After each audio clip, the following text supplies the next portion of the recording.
اگه میخواین یه جوجه نرم و خوشمزه به سبک گلوگاه درست کنید تا آخر این ویدیو با ما همراه باشید. یه جوجه 800 گرمی رو نصف میکنیم، داخل شکمش رو خالی میکنیم و خوب میشوریمش. حالا تو تابمون 2 لیوان شیر میریزیم و جوجه‌مون رو همراه مقداری نمک داخلش میذاریم و 5 دقیقه میجوشونیم. شیر باعث میشه هم بوی مرغمون گرفته بشه، هم بعد از سرخ شدن مرغمون بافت نرمتری داشته باشه.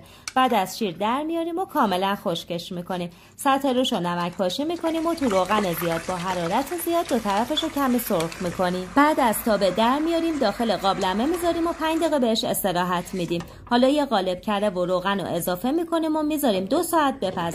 تو این فاصله سس کنارش رو درست میکنیم. پودر گردو رو همراه سیر له شده، رب انار، روغن زیتون و کمی زعفران همه رو با هم مخلوط میکنیم.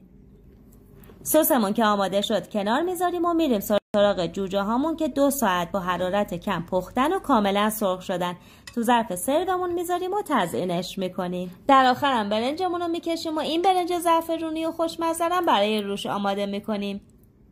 یکم خلال پسته میریزیم و میریم که میزمون رو بچینیم، اونم با سرویسای زیبای گلدن اوپال که یه برند ایرانیه و همه محصولاتش تحت لیسانس فرانسه است. تنوع طرح و نقش زیادی داره و فوق‌العاده سبک و براقن. تو ماشین ظرفشویی و ماکروفر هم میتونید بذارید. ارسال به کل ایران دارن و لینک خرید مستقیم از سایتشون و مدلای بیشتر رو میتونید تو پیجشون برید و ببینید. این هم از اکبر جوجه فوق‌العاده خوشمزه‌مون که طعمش کنار این سس بی‌نظیره.